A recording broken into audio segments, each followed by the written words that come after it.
And today's topic is self-reflection, your interests and skills. We're gonna close with homework and Q&A.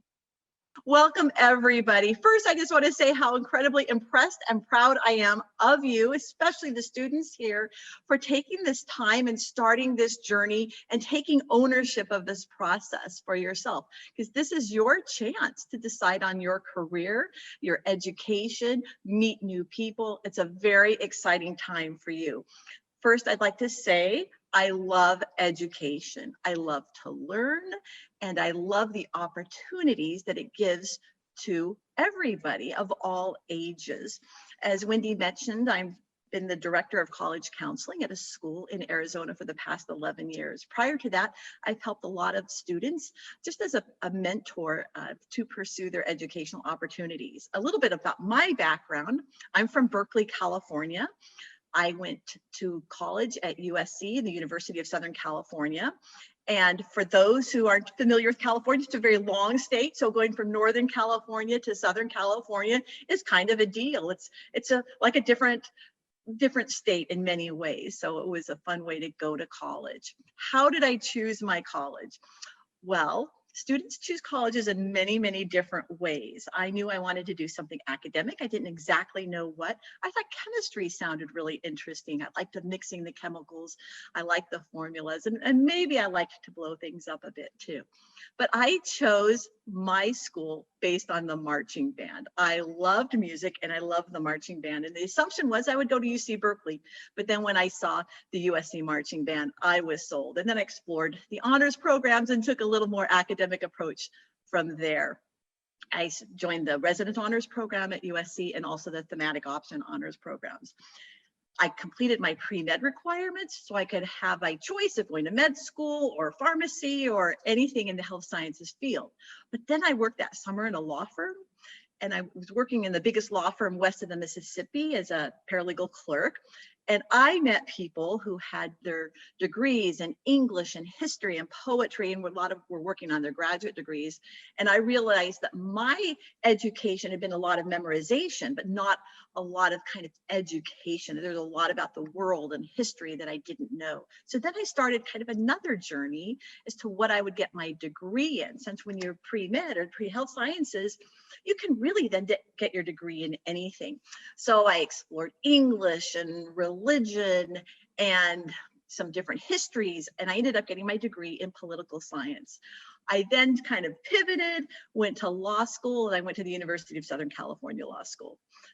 Practiced law in LA, practiced law in Virginia, raised 4 children, and then I got to pivot again and pursue my passions again, which has been in helping people further their education and college counseling. So I thoroughly enjoy working with students and helping students find their paths and discuss the many opportunities, especially to discuss that what you choose now doesn't necessarily have to be what you're going to do for your entire life, that you can take pivots through your road. So that's why I'm really excited about this program today on self-reflection and finding your interests. I will tell you where I am right now. I think it's neat to know where your people are, but I'm in Mexico right now. And why that's interesting is because we're on a little family vacation for a long weekend, and I am with 3 different college students. And so I'm still learning. So I'm with a student that's going to the Berklee School of Music in Boston. Of course, she's remote, so discussing songwriting and music production. I'm with a student who's studying art and design at Brigham Young University in Provo, Utah. And so I've been learning about UX, UI, user experience and user interface. I'm with my son who's studying at Stanford. He's studying symbolic systems and computer science.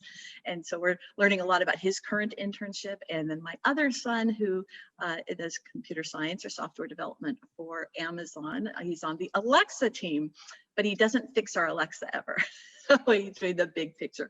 Anyhow, so that's a little bit of background about me and how much I like education and how much I hope that you will like education, and especially how I hope that you will see this as an opportunity to take charge of your own future and to explore your interests. In this slide, I'll be taking you through an overview of how we're going to run the sprint over the next 4 weeks. So today will count as session 1. And as Yiting said, the topic we're exploring today is teaching you how to reflect on your personal interests and your career goals or your skills. And at the end of the session today, we'll be giving out our first assignment for the sprint, which is just a worksheet, kind of guiding you through that process of self-reflection, which will lead into our activities for week 2, where we'll explore college programs and majors according to what you find out about yourself and what you collect about your interests and possibly what majors you're interested in.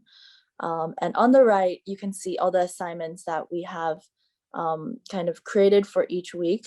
And that will be your homework that will be uploaded onto the Kyros platform after each week. In the third week, we'll go through the types of colleges and the application process. So this will mostly focus on a lot of questions surrounding ED and EA strategies, how to apply to different types of schools that might have different offerings or different program offerings. I know that a lot of students, especially in my breakout room that I was just in, had questions on how to apply and how to take advantage of the early application process. So week 3, you'll definitely want to be here for that session. And we obviously do encourage that you're here for every session to get the most out of the sprint program. Week 4, we're going to go over the different types of scholarships, merit-based scholarships, need-based scholarships, and other boutique or smaller, more niche scholarships from either firms or smaller organizations, and other financial aid FAQs. So if you're interested in that, that will also be a very important workshop for you to attend. And then lastly, we'll be looking at next steps after you finish this sprint, what you can do with the information that you collected, and all the assignments that you complete can be compiled for to help you in your 4-year high school plan, or even if you're already in high school, then they will help you in your college application process and maybe going through the rest of your years in high school. So we do encourage that you come to every single session and complete all the assignments as they all work collectively. Each weekly Saturday session is a workshop that will focus on a select topic that I've mentioned in the past syllabus slide. And after each week, you'll have weekly assignments. So you'll be responsible for completing these assignments that we post in Kyros. Please reach out to us if you can't access them as early as possible in the week so we can help you with that.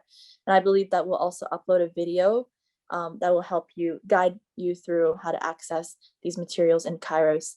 You also want to submit and share your completed homework assignments with the coaches before each session so that we can take a look, prepare ourselves for the session to better help you, and also possibly leave some feedback if that's necessary. So moving on to the next slide, we're going to talk about some of the outcomes or takeaways you might have for this sprint. So we'll try to help you identify majors that best serve your career goals and interests or your personal skills. We're going to try to help you discover what is valuable in various school-specific programs, if that's something you're interested in applying to. You'll also learn about the application types and the different types of universities and the different offerings that each university might have, and also any of our personal experiences with these application types or strategies that we utilize in our application process. And lastly, we hope that you'll become familiar with some of these buzzwords with scholarship, financial aid, and other applications, and any requirements for those scholarships.